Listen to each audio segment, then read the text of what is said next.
It took me 873 days. If you're hoping that this video has a version where it only takes 3 weeks, it doesn't. And neither does anyone else's. I remember I would be sitting on my phone, scrolling through the internet, buying programs from people that looked jacked, and then by day 20, I would completely fall off. I would go through watching a bunch of YouTube videos, sitting there, scrolling about the keto diet, only to try it for a few weeks, lose some water weight, plateau, and think that nothing is working. The next time I would go even more extreme. I would cut out sugar, start working out every single day, and as you can probably imagine, I would fail within like 4 days. But here is what nobody selling the fast version of weight loss is telling you. There is no fast version. It took me 873 days. And it's not because I found some crazy secret. It's just because I stuck to the boring things for a long enough period of time to actually see the results. So for the love of God, stop searching for shortcuts, because the only thing that's standing between you and the body that you want to achieve, the fat loss that you want to see, is the fact that you are searching for shortcuts. So back in 2020, when I went on my biggest weight loss journey and I actually succeeded for the first time in my life, a couple of months before that period, I went on an extreme season of trying a bunch of various different,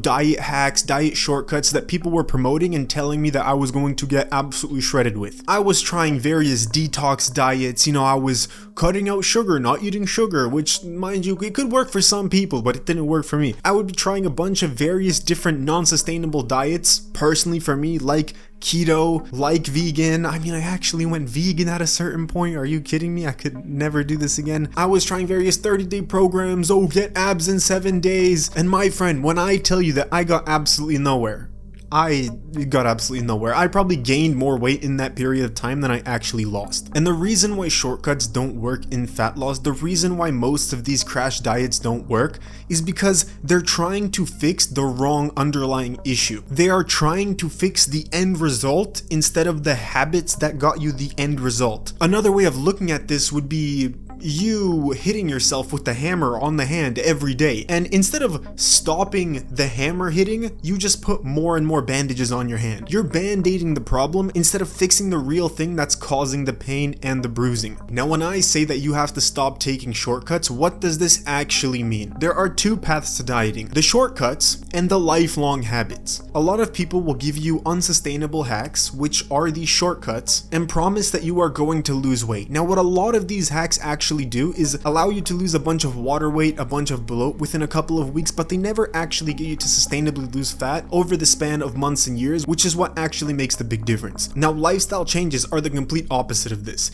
These are boring, slow processes that take weeks, months, and years to actually show a difference, but they build habits and practices that last you for your entire life. So once you get these down, you never have to worry about weight loss again. But you keep on jumping to the shortcuts because they give you more dopamine. You can see results faster instead of taking the slower path, which actually works for the rest of your life. So what do these boring habits look like? Circling back to 2020, now when I finally started losing weight and it became sustainable and I actually got down to the body fat that I wanted, the very first thing I started doing was I started taking out the sugar from my coffee. That sounds absolutely fucking ridiculous, right? All I did was make a tiny little change that I could keep for the rest of my life, and that lowered the amount of calories I would take in every day for literally years to come. Once I got used to this, once that became stable and became easy for me, I started removing milk from my coffee. Doesn't sound like a lot, but when I was drinking, 4, 5, 6 coffees a day, that was saving me upwards of 300, 400 calories, which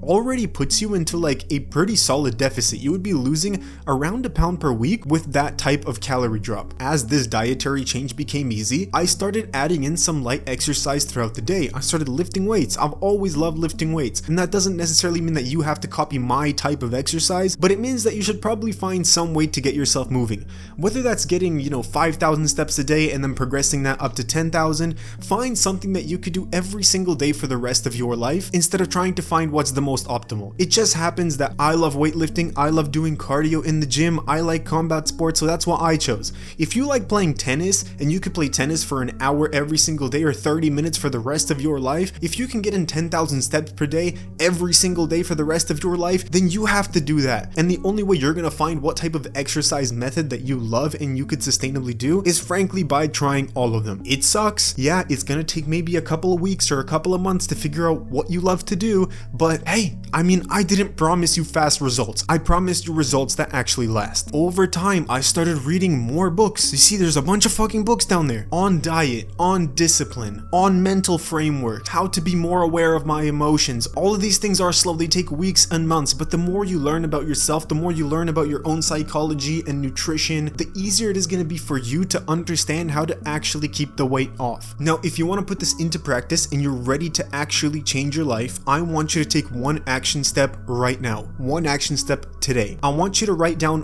one easy dietary change that you could make today that you can keep for the rest of your life. Whether that's never drinking soda again and instead only drinking diet soda. Whether that's just like me, taking out sugar from your coffee. Whether that's replacing full sugar ice cream with reduced sugar ice cream. Find one dietary hack that you could sustainably do for the rest of your life and take action on it today. If you want more help, press the first link in the description, join our community. I will personally one-on-one help you lose weight. Consider subscribing to the channel if you're new, and I am rooting for you.